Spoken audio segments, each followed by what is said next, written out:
Le vigile qui l'humiliait était millionnaire. Samuel Diarra ajuste son uniforme bleu marine devant l'entrée principale du centre commercial Les Quatre Temps, à La Défense, sentant le poids de la chaleur estivale sur ses épaules larges.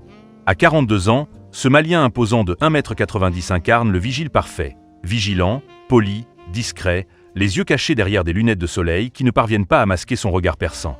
Depuis 8 mois qu'il occupe ce poste, il observe tout, note mentalement chaque détail, chaque interaction, sans jamais se plaindre des humiliations quotidiennes qui ponctuent ses longues journées de 12 heures. Les clients le traversent du regard, évitent soigneusement son sourire poli.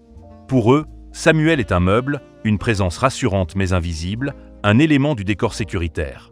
Ils ne savent pas que cet homme possède un master en génie informatique de l'université de Bamako, qu'il a créé 3 startups technologiques en Afrique de l'Ouest, qu'il dispose d'un patrimoine diversifié de 8 millions d'euros, soigneusement investi entre l'immobilier parisien et les placements financiers internationaux. Son téléphone portable modeste cache en réalité une application de trading qu'il consulte pendant ses pauses, gérant son empire depuis les toilettes du personnel. Et le vigile. Diarra. Thierry Moreau, directeur de la galerie marchande, l'interpelle depuis son bureau vitré surélevé qui domine l'entrée principale. La quarantaine arrogante, costume froissé et cravate trop serrée, il traite le personnel de sécurité comme ses chiens de garde personnels, son visage marqué par des années de mépris institutionnalisé. Il y a un type louche près de la bijouterie. Un noir comme vous, capuche et baskets usées. Allez voir ce qu'il fabrique, et surtout, ne le laissez pas approcher des vitrines. Samuel hoche la tête, son visage impassible. Tout de suite, monsieur Moreau.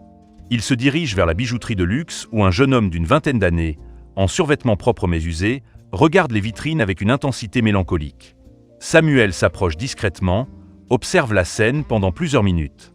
Le jeune homme admire les montres de créateur, rêveur, les mains enfoncées dans ses poches. « Bonjour, jeune homme. Tout va bien? Puis-je vous aider ?» Le jeune homme sursaute légèrement. « Oui, monsieur. Je regardais juste. C'est pour mon père, pour son anniversaire. Il a toujours rêvé d'une belle montre.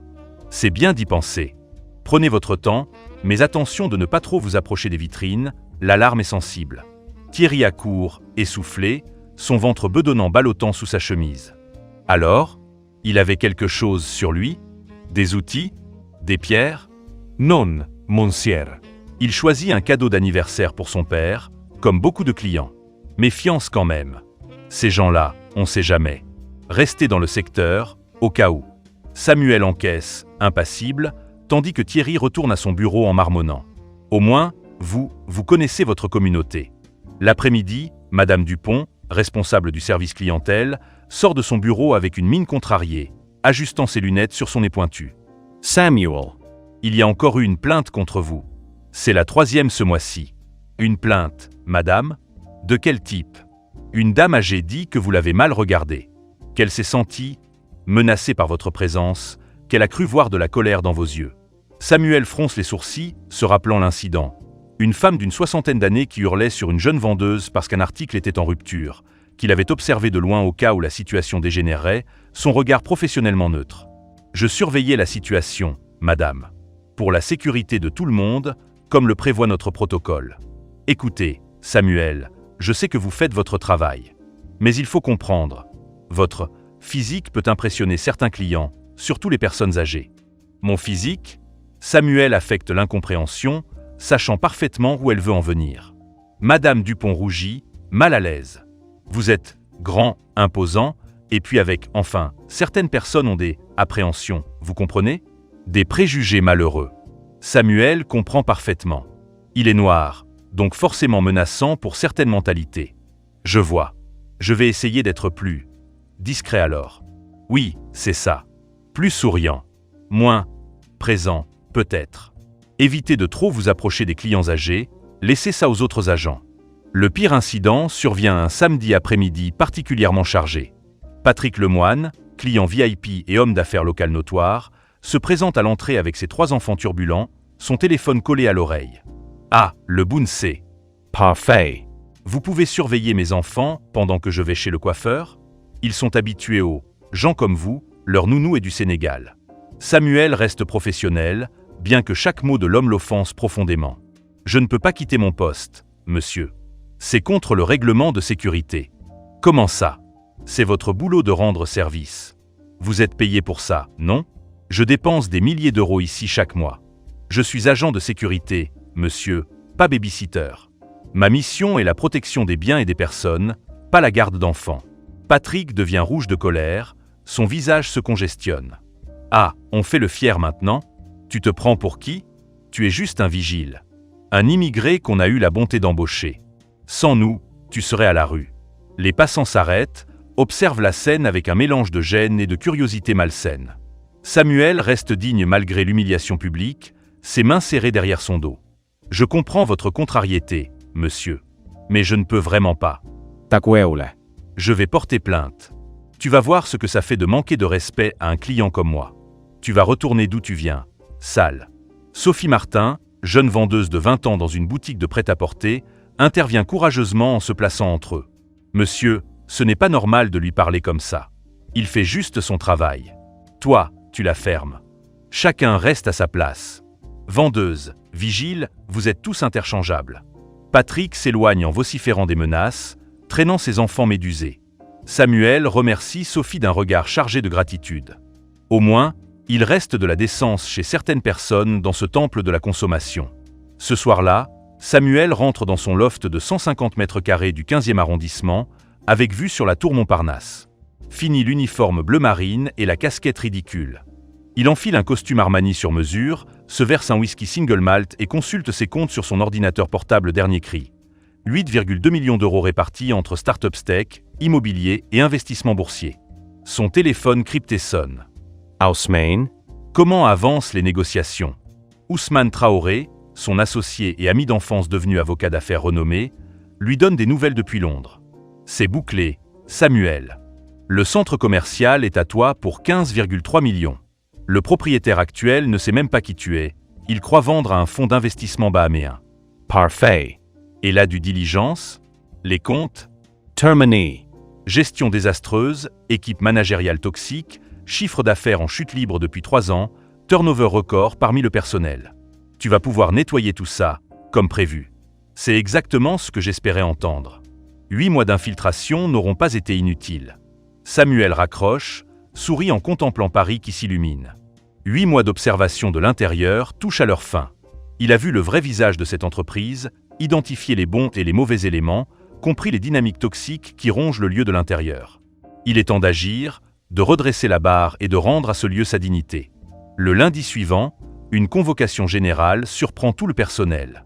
Objet, présentation du nouveau propriétaire et restructuration stratégique, présence obligatoire.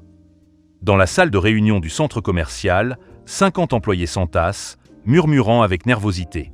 Cadres, vendeurs, agents d'entretien, tous spéculent sur l'identité du mystérieux acquéreur, certains craignant pour leur emploi. Thierry Moreau parade devant ses subordonnés, suant légèrement sous les néons. J'espère que le nouveau patron comprendra qu'on a une équipe solide ici. Discipliné. Qui connaît sa place et fait son travail sans discuter. Son regard croise celui de Samuel, posté près de l'entrée comme à son habitude. Au fait, Diarra, vous restez dehors. Cette réunion concerne les vrais employés, pas la sécurité qui sera informée plus tard. En fait, monsieur Moreau, je pense que je vais rester. C'est important. Thierry fronce les sourcils, irrité, mais n'insiste pas devant l'arrivée du notaire. Il a d'autres chats à fouetter. Maître Dubois, le notaire cossu, fait son entrée accompagné d'un homme en costume sombre. Mais ce n'est pas le nouveau patron. Juste un assistant portant une mallette en cuir. Mesdames et messieurs, j'ai l'honneur de vous présenter le nouveau propriétaire des 4 temps qui a souhaité garder l'anonymat jusqu'à aujourd'hui. Les regards se tournent vers l'entrée principale. Qui va apparaître? Un investisseur asiatique? Un fonds de pension américain? Un riche héritier? Mais personne n'entre. L'assistant fait signe à Samuel, qui retire calmement sa casquette, puis sa veste d'uniforme, révélant un costume noir impeccable en dessous, ajuste sa cravate en soie. Le choc est absolu, électrique. Thierry Moreau s'étrangle avec son café, toussant violemment. Madame Dupont devient livide, chancelant légèrement. Patrick Lemoine, présent comme représentant des commerçants, manque de tomber de sa chaise, attrapant la table pour se stabiliser.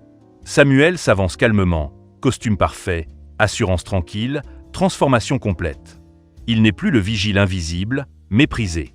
Il est Samuel Diarra, entrepreneur et nouveau PDG, sa posture même irradiant désormais l'autorité. Bonjour à tous. Je suis Samuel Diarra, ingénieur informatique, créateur de 3 entreprises technologiques et depuis ce matin 8 heures, propriétaire unique de ce centre commercial et de l'ensemble de ses actifs. Le silence est total, pesant, rompu seulement par la climatisation. Samuel sort un dossier épais de sa mallette, consulte ses notes avec une lenteur calculée.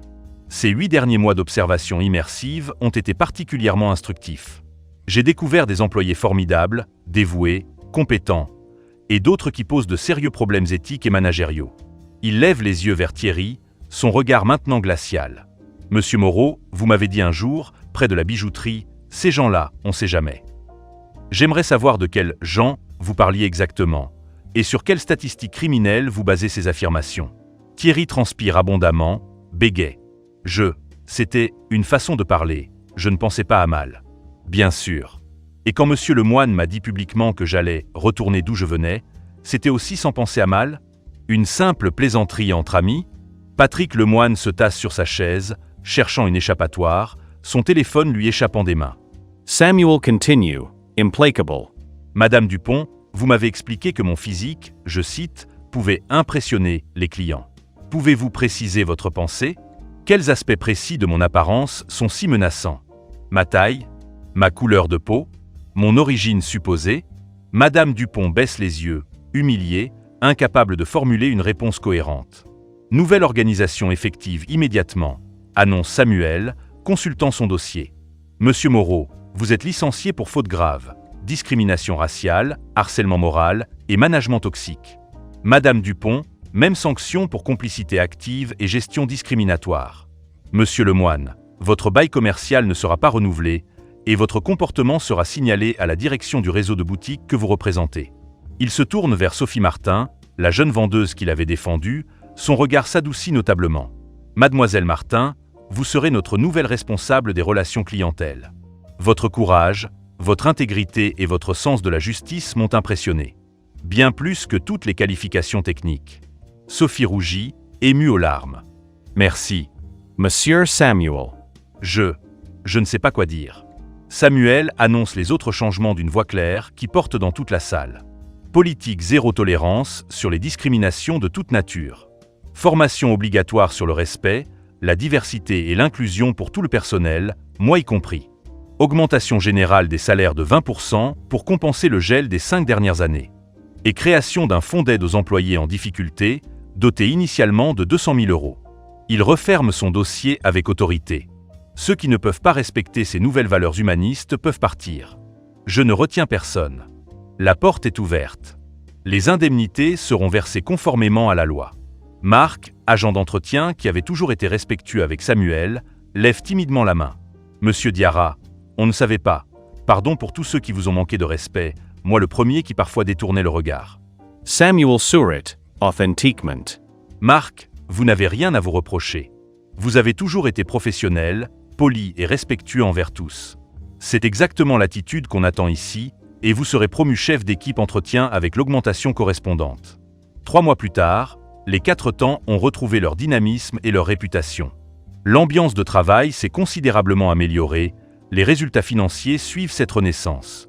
Samuel a gardé un bureau au centre, mais il n'est plus invisible désormais, salué respectueusement par tous. Un matin, il croise Kevin, un jeune homme noir d'une vingtaine d'années qui traîne près des boutiques de sport. Le même profil que celui que Thierry lui demandait de surveiller cet été-là. « Bonjour, jeune homme. Je peux vous aider? Vous cherchez quelque chose de précis ?» Kevin semble méfiant, évitant son regard. « Non, ça va. Je regarde juste. Je cherche juste du travail, en réalité. » Samuel observe ses vêtements propres mais usés, ses baskets élimées, son regard déterminé malgré la fatigue et la défiance. « Vous avez de l'expérience? Dans quel domaine? Un peu de vente, de la manutention, mais dès qu'il voit ma tête, mon adresse, ça coince toujours. Même pour Vigile, il demande des diplômes maintenant. » Samuel comprend parfaitement. Il sort une carte de visite épaisse en coton. « Passez me voir demain matin, 9 h, bureau 340, 3e étage. On va voir ce qu'on peut faire pour vous. J'ai peut-être des opportunités en stockage ou en sécurité, avec formation incluse. » Kevin lit la carte, incrédule, ses yeux s'écarquillant. « Mais pourquoi vous feriez ça pour moi? Vous me connaissez même pas. » Samuel sourit, posant une main rassurante sur son épaule. « Parce que j'ai appris qu'il ne faut jamais juger quelqu'un sur son apparence ou sa situation présente. On ne sait jamais quel potentiel, quelle histoire se cache derrière un regard. L'histoire de Samuel Diarra rappelle une vérité essentielle. Ne méprise jamais quelqu'un sous prétexte qu'il occupe un poste que tu considères comme inférieur. Car le vigile que tu humilies aujourd'hui pourrait bien être ton patron demain.